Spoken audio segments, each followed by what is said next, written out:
many thanks for joining us today at the SAP Student Day. I hope you all are feeling good and most importantly are healthy.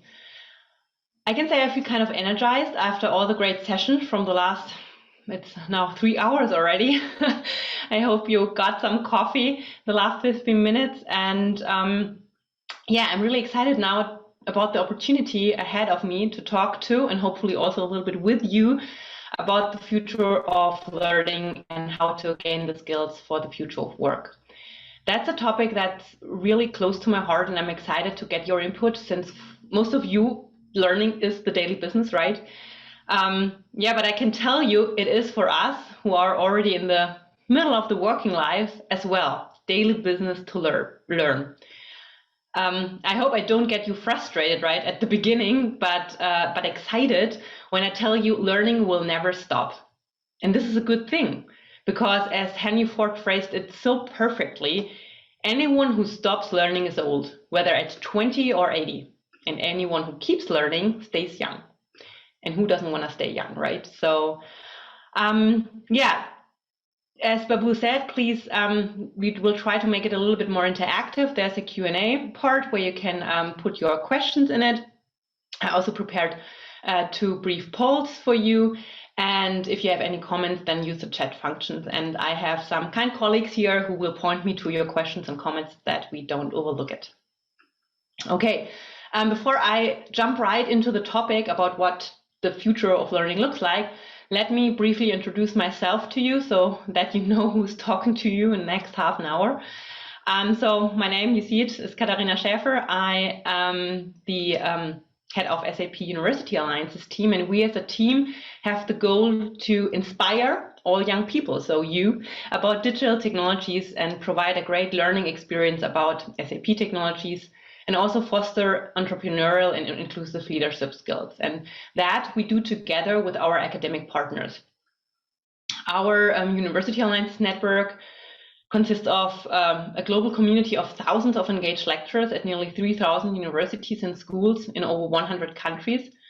And yeah, we of course also collaborate with governmental institutions and NGOs. We, for example, partner with UNICEF and support Generation Unlimited to provide quality education and job skill training to young people. I really love my job, but I have to admit that I never saw myself working for SAP when I was a student. My scientific background is in aerospace engineering, and I studied at RWTH Aachen University, mechanical engineering with the focus on aerospace, and there also received my PhD in aeronautics. And before I came to SAP 4 years ago, I worked in the research area at the university where I was a research scientist and lecturer for aircraft design. And after that, at the German Aerospace Center. So yeah, what do you think where I saw me in the future? For sure, I wanted to work at Airbus or the European Space Agency or any company building vehicles that fly.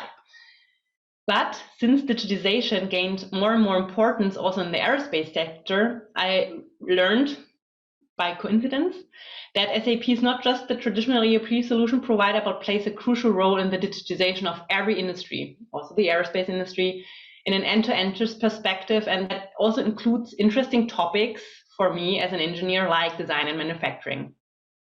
That is why I started my career at SAP 4 years ago in the aerospace and defense industry business unit.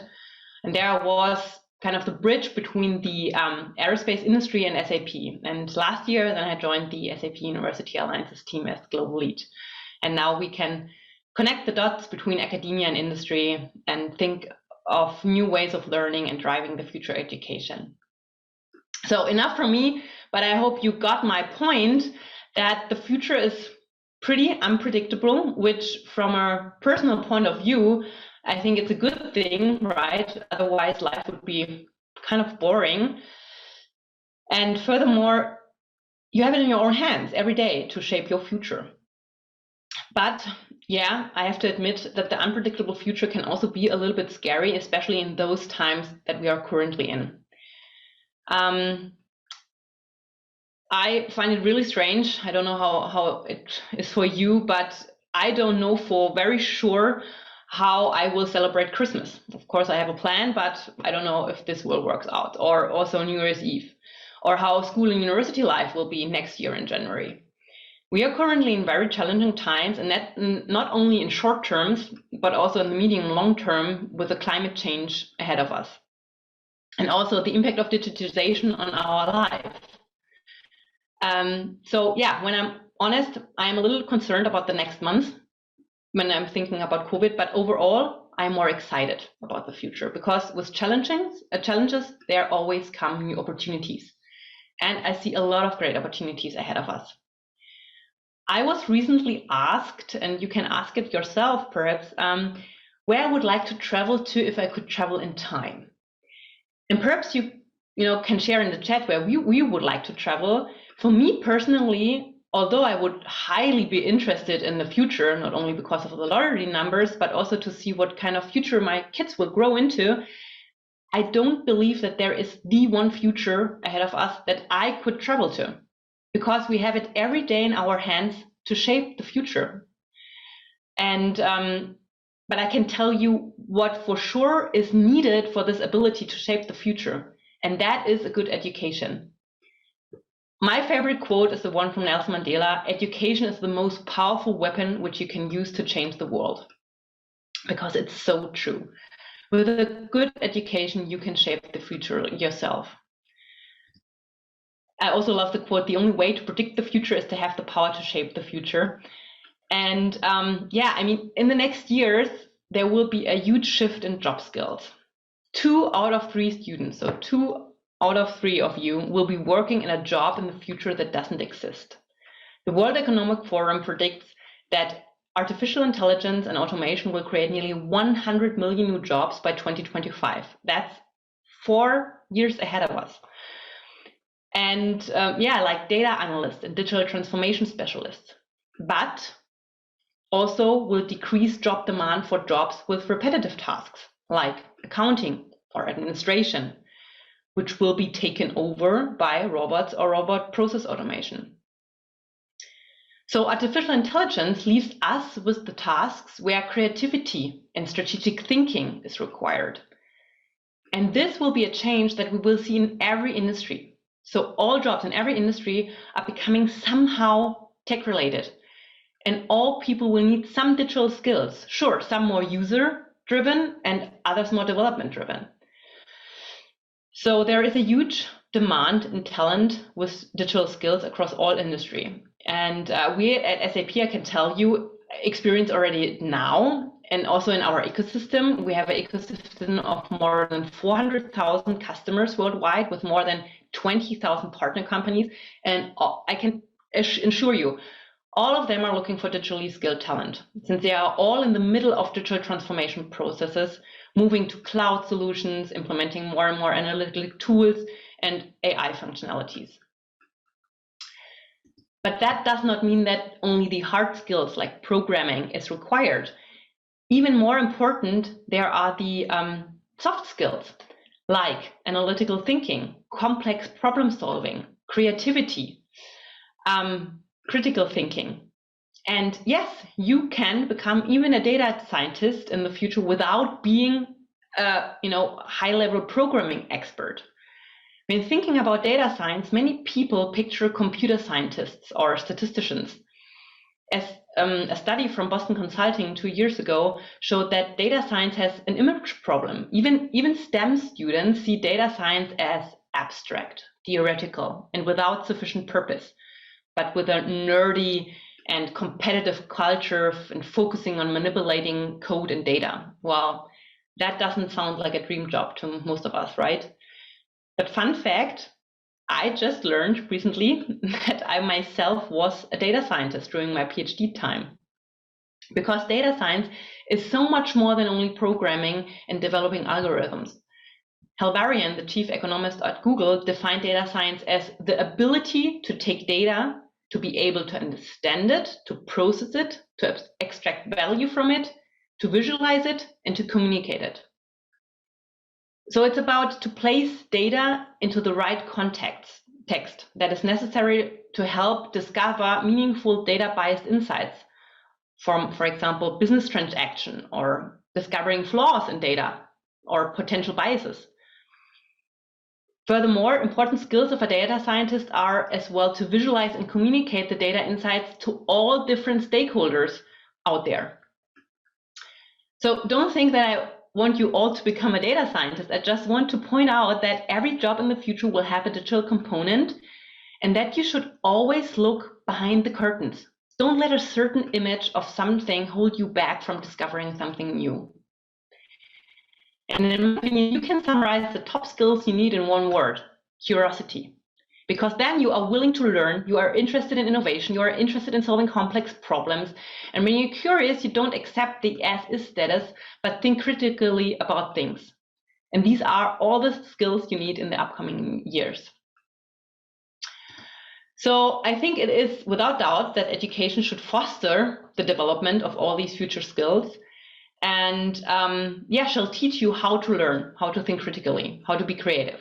But looking at our educational system right now, I personally cannot help but wonder, is the current learning environment at schools and universities still future-proof in regards of, these new skills that should be taught? I mean, look at the kindergarten. Here, everything is about creativity and play and collaboration. And also in the offices right now, we have achieved this kind of mindset and created an environment for this. But what does school and university, how to foster collaboration and creativity? So this is the time where I would like to hear from you, who are every day at school, at university, be it live or digitally. What do you see in the future? What's your favorite learning formats? How do you want to learn after COVID? Mabul, if you could share the first poll, please, with the question: would you prefer to go back to traditional learning, so mainly in the classroom, or would you like to prefer online learning or hybrid learning? And while we are waiting for the responses to come in, Marie, do we have already some questions to be mentioned or comments in the chat? I think so far there are not that many questions that were left unanswered, but I can see that there is great participation on the poll, so maybe we can already look at that. Yeah, thank you so much. How quick are you? Wow. Babul, can you share the results? So you would love to, so 84% would prefer a hybrid learning, so both online and in the classroom. Only 4% would prefer just online, and 12% prefer classroom learning.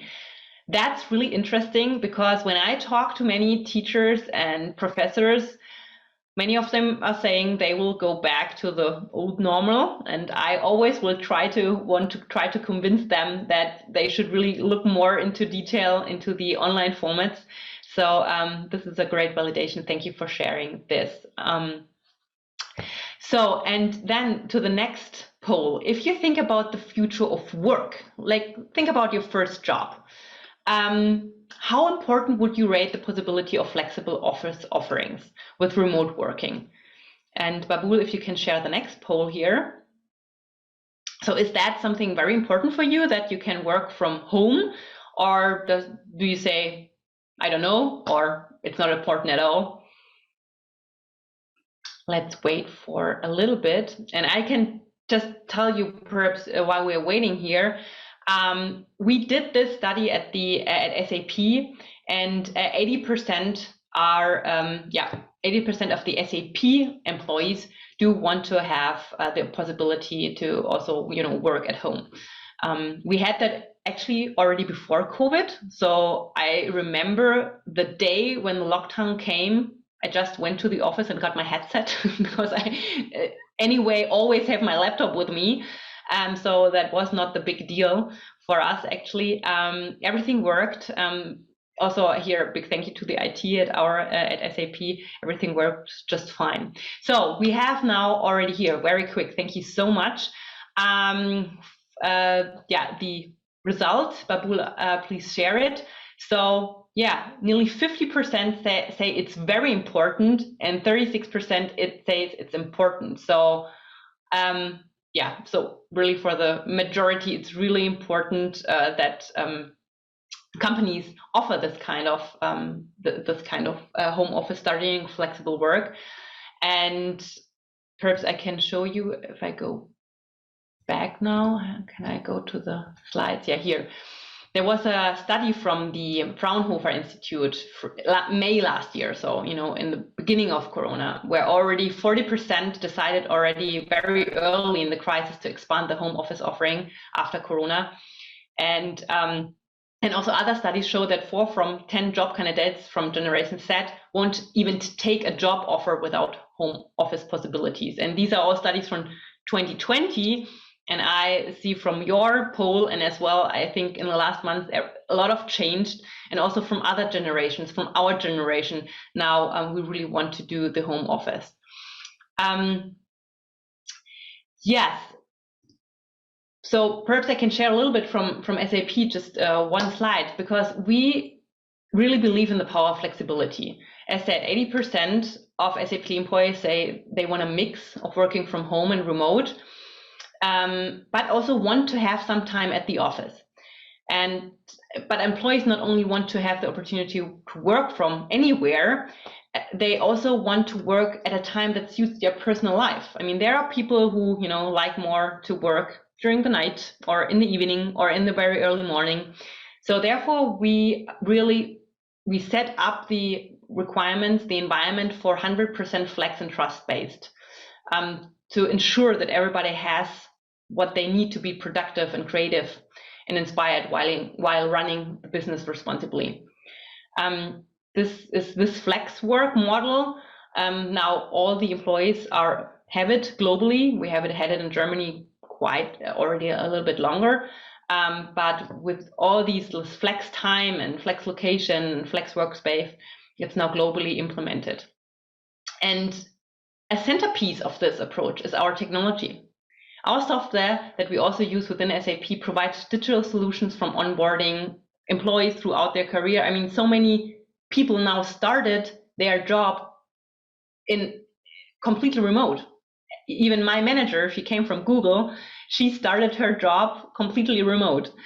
And yeah, we want to enable an easy and smooth collaboration also, in between the people, independent where they are located, because at SAP usually all the teams are highly globally. In my team there are people in Singapore, in China, in South Africa, North America, and it has to be kind of a great experience to collaborate. So if you're interested in more details about this IT topic, please go into Oliver Gutzeit's presentation, the 550, and here he will give you some live insights how we work. But as said, most of our employees want a mix. They want to go to the office. And that is also what you said, right? For learning, you also want to go to school. You want to go to university. You want to network. You want to collaborate. That's the same thing at work. But therefore, the environment should look different. Nobody goes to the office to sit in front of the desk for the entire time and just write emails and do remote virtual meetings. You want to exchange thoughts. You want to do brainstorming. And therefore, our offices are focusing on offering an environment that fosters that collaboration and creativity. And here you see some pictures from all over the world, to see what we can experience every day. And I can say it's quite fun. So, but enough from work. Now go into the learning. So how now got a glimpse about the future of working that has already started now. Now let's talk about the future of learning. Here you find a summary of the digital learning trends as mentioned by the Online Learning Consortium. And I think you all have already experienced some MOOCs, so massive open online courses, which are out there since over a decade, but are still gaining importance year over year, or other open education resources that are usually produced by members of a certain community. But other trends are, for example, mobility of learning. You want to use your mobile device to learn, and the gamification approaches I really love. These are becoming more and more important. and also how to design the learning environment, right? It has to be a great experience and also, make good results of the education. So I would like to use the rest of the time to show you, to give you a little bit of a glimpse what kind of offerings, learning offerings we provide, also especially for students here from the University Alliances team. And starting with ERP Sim Asset, I'm a big fan of the gamification approach. I strongly believe that this is the future for learning, and ERP Sim, that's a business simulation game for SAP ERP, or our newest ERP S/4HANA, and it uses a real ERP system to manage a virtual company in a competitive way. So you are, playing in different teams against each other. So it helps you improve your knowledge of business processes and also understanding of how ERP systems are effective and managed, but also how to collaborate and how to communicate.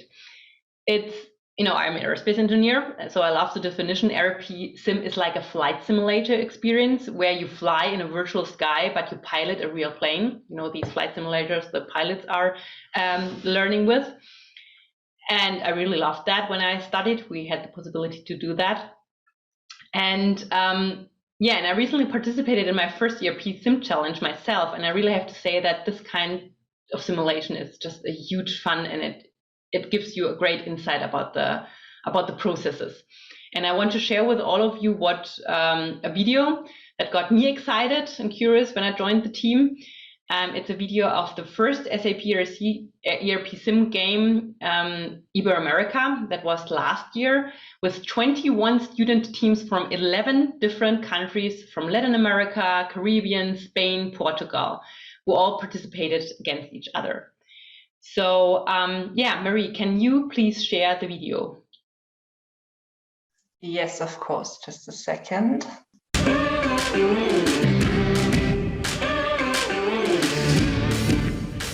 Welcome to our very first session of the ERP Sim Ibero-America game. We have 11 countries playing from students around our region. We are here as SAP to help the world run better and improve people's lives. The most important is that we will, from the talent attraction team, be connected to you. Many of the customers who use this simulation also use it to identify top talent. The ERP Sim now is used by thousands of users around the world. Hundreds and hundreds of universities are now adopting ERP Sim.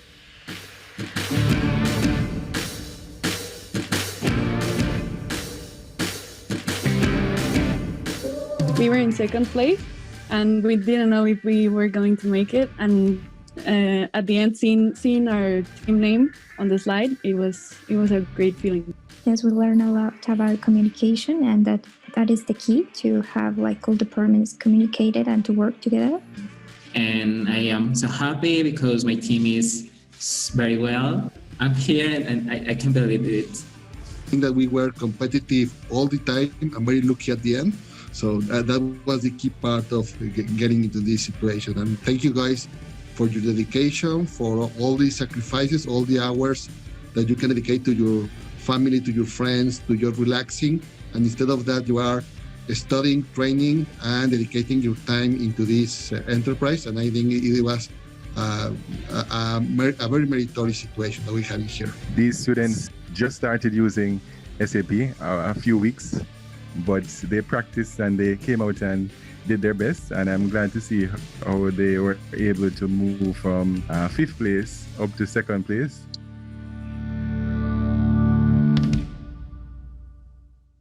Perfect, thanks. So I will again share my screen. So I hope you got that excited as I am, and I should see my screen right now. Please raise your hand if not. And gamification is also a really big part of the 42 concept. I don't know who's aware of the 42 concept. There are already 2 schools in Germany, one in Wolfsburg and one in Heilbronn. It has its origins in Paris, I think from 2013. And last month, we from SAP announced together with Volkswagen, T Systems, Bayer, Microsoft, and Capgemini that there will be another school in Germany, namely in Berlin, started next year. So stay tuned. 42, it's a coding school with a focus on critical thinking, problem solving, creativity, and it's taught in a very unique way. There are no teachers, there are no courses, there are no classes. Students teach students and students examine students. That I find very interesting. The focus is on project-based work, and there are also industry-related challenges the students have to solve. And as you see here from the comments from some CEOs, like for example, from Jack Dorsey, founder of Twitter, they are all quite a fan of this new concept. We also offer from our team, together with the universities, these kind of project-based work already a long time ago, where students work on industry challenges from our customers and used, methods like design thinking and also then our technology to solve these industry challenges. Here is used, for example, 2 examples, one together with the TU Munich and Munich RE, the company, and the insurance company, and also from the Metropole region Rhine-Neckar here, where we used HANA, our in-memory database, to define bike-friendly routes to create a great experience here. And then I don't want to hide the offerings that we have where you don't need a lecturer or teacher for. So we have also MOOC, so our Open SAP platform, where different formats and 8-week courses or micro-learning courses or even podcasts.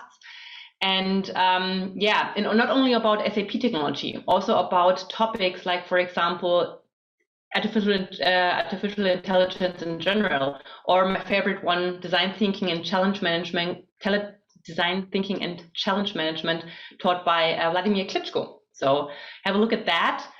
And then last but not least, if you're interested in invest a little bit more time to get an official SAP certificate, that's something consulting companies and our partners and also our the industry companies pay some kind of money to get their employees trained and officially certified.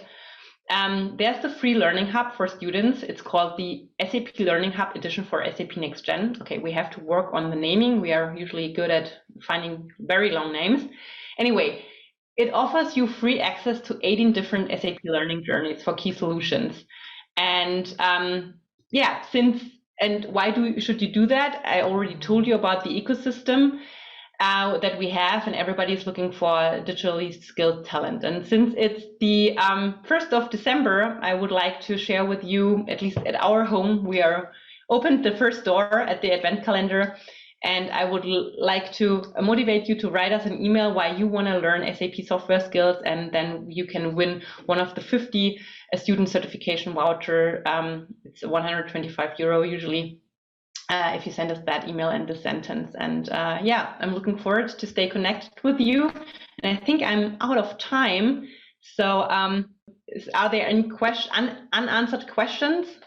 Are there any comments that we should mention?